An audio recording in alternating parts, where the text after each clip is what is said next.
Howdy, friends and neighbors. Y'all caught me just in time.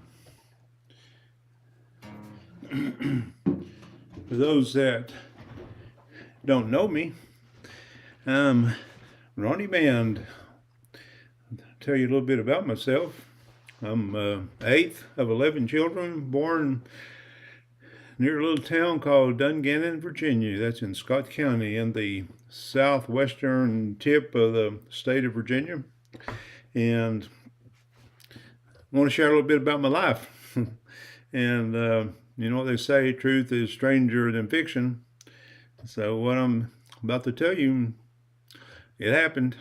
And I had a lot of interesting things that's went down in my life, and it's been book material by my beliefs anyway.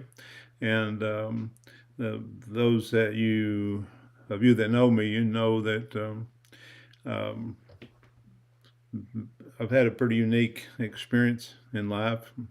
Spent almost 20 years in coal mines, and but I graduated high school, Twin Springs High School, 1973, and up until then, um, we lived in a little four-room house in Scott County, a little community called Hardwood, and it was pretty unique being in a small house with so many um, family members and my mom and dad and all of us kids. And there was never more than 10 at home at any one time, but still made for a pretty large um, family and such a small house.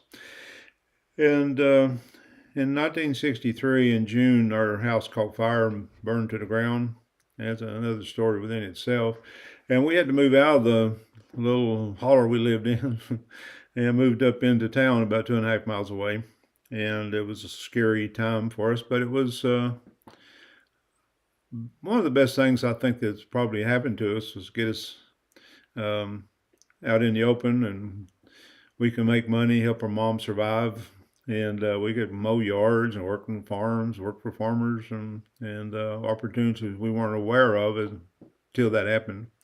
And when I was about 17, um, one of our big events for the weekend was hang out in front of the hardware right in downtown Dungannon. And a railroad came through there. And the Clinch River came through Dungannon, right at the edge of Dungannon. And so some buddies of mine and I were sitting in front of the hardware. And there was Roger and Jimmy and myself. And we heard a horse coming out of the darkness. It was nighttime, late uh, Saturday night, 10 o'clock-ish. And we heard this horse come clanging down the road, and old buddy George was up on the horse, and he had a sidekick like Tonto, but his sidekick wasn't on a horse. His sidekick was Paul, and Paul was on foot running along beside George. And the horse belonged to Con Banner. Um, actually was a relative of Con Banner's, Mr. Banner, that had a farm there, and George had borrowed his horse. And anyway, he was out riding his stud around. And George, real loud, vocal kind of guy, and boisterous, to say the least.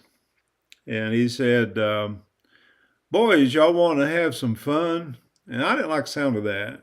But Jimmy, he was in for fun if it meant being mischievous. And Jimmy said, "What'd you have in mind, George?" And he said, "Well, over at the river bridge on the Clinch, a lot of campers camping out. It's a real warm summer night, and was a real popular fishing area over there. And a lot of out of towners would come and camp out and stay the weekend, and they would fish. So we agreed to go check it out. It's about a quarter of a mile away. So we took off in that way. George riding that horse that was very spirited, and prancing along. And so we made our way over to the river bridge. And sure enough, on both sides of the river, there were campfires and Coleman lanterns and people fishing, doing night fishing. You could see the fishing poles and line going out into the water. And Jimmy, when he walked up onto the bridge, as he was walking onto the bridge, there was a signpost there in the ground at the entrance of the bridge. And Jimmy goes over to the signpost and grabs hold of it, and he wallows it out of the ground and pulls it out. He's a big old burly guy. He pulls that signpost up out of the ground. Well, it's nighttime. The folks down on the river couldn't see what was going on. The bridge was a good 20 or 25 feet above the water. And but people down there were aware that somebody was up on the bridge, but they really couldn't. There was no street lights or anything, so they couldn't make us out. So we went out onto the bridge and staged a fight, pretending like a big fight broke out. George was prancing around in circles on that horse and that big old steel bridge, and the horseshoes were clanging on the pavement, and it was very loud. And the fight was going on. I mean, it was like somebody was really getting it on, and yelling, cussing, and hollering and back and forth, and George yelling, "Hit him!" and Paul yelling, "I'm going to hit him. I'll hit you back." And they were wrestling, and George said, "Get back out of the way." He said, "I'll just kill him." And George had a sawed-off shotgun, and he was sitting up on that horse, and he fired that shotgun down the river. And Jimmy yells out, "You killed him." And George said, "I meant to kill him." He said, "What we do now?" And George said, "Throw him in the river." And so Jimmy picks up that signpost, and of course the folks on the ground down by the water couldn't make out anything other than what they could hear. And they could just see a silhouette of men fighting up on the bridge against the sky, the light sky. And Jimmy tosses that signpost into the water, sounded like a body hitting the water.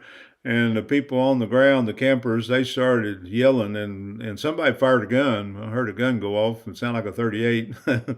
And we're going to call the law. Well, there was no cell phones or cell service. Our nearest phone was over in town at a phone booth. There's only one in town. And we took off running. And by the time the signpost hit the water, we were already halfway back to the hardware. And so we ran back to the hardware and sitting there on the sidewalk, and like nothing happened. And Dungannon turned back into a sleepy little town. George said, "I got to get out of town." So he and his horse and sidekick Paul, they vanished into the darkness, headed back toward his house. And and he's the next thing we knew, it was time for us to split as well. And so we went our respective ways, and as though nothing ever happened. But anyway, that's my little story for today. I wanted to share that with you, and I hope you enjoyed, because truth is indeed stranger than fiction. And I'm Ronnie Mann. I'm glad you were able to enjoy that. Have a great day.